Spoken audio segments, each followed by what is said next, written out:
Shalom saudari-saudara yang dikasihi Tuhan, jumpa lagi dalam Renungan Harian Provinsi MEC Indonesia, edisi tanggal 3 Maret 2025, Sabda dari Hati untuk Dunia yang Baru.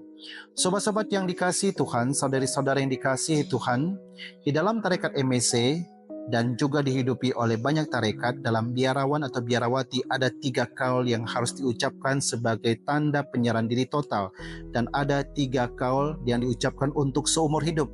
3 kaul atau 3 janji: kaul ketaatan, kaul kemurnian, dan kaul kemiskinan. Kaul ketaatan yaitu taat kepada Allah melalui pimpinan. Yang berikutnya kaul kemurnian, berusaha hidup kudus dan suci dan tidak punya relasi dengan siapapun, khusus hanya berelasi secara intim hanya kepada Tuhan saja. Yang ketiga adalah kaul kemiskinan, tidak terikat dengan harta benda. Melalui 3 kaul inilah kami para biarawan biarawati berjuang untuk melepaskan diri dari keterikatan dunia, dan kami percaya melalui 3 kaul ini kami pun bisa melepaskan diri dari dunia dan bisa masuk dalam kerajaan surga. Sobat-sobat, saudara-saudaraku yang dikasihi Tuhan, dalam Injil hari ini Yesus didatangi oleh seseorang yang ingin masuk dalam kerajaan surga, masuk dalam kehidupan kekal. Semua aturan Tuhan dia sudah laksanakan, tetapi Yesus bisa melihat hati manusia yang paling dalam. Yesus sungguh melihat bahwa ada satu keterikatan yang sungguh mengikat dirinya, yaitu kekayaannya.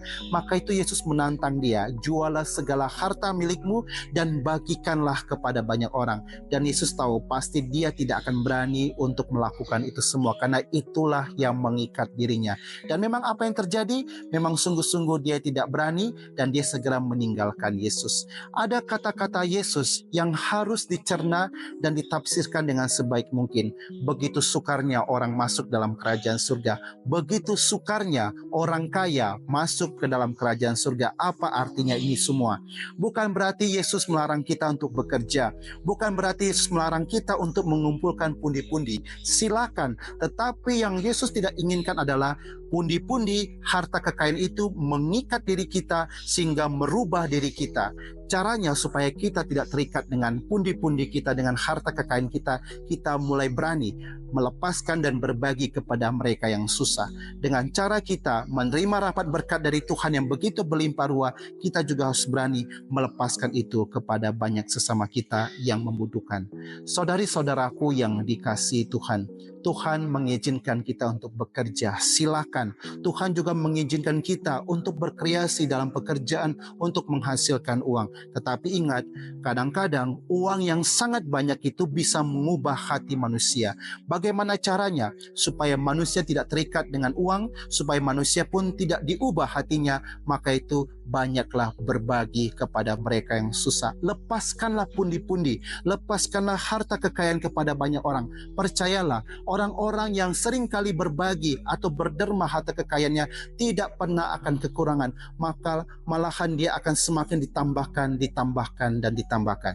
Nah, pertanyaannya, bagi kita yang mungkin tidak kelimpahan harta kekayaan, apakah kita tidak bisa berbagi? Bisa. Kita bisa berbagi secara pikiran, perhatian, cinta kasih, kepedulian kepada banyak orang, ataupun kita menjadi sarana atau mediator untuk para donatur, untuk kita arahkan kepada mereka yang susah. Saudari-saudaraku yang dikasihi Tuhan, Roh Kudus membantu kita untuk berani melepaskan apa yang selama ini, yaitu uang yang bisa mengikat kita, supaya kita tidak terikat. Kita lepaskan itu bagi banyak orang.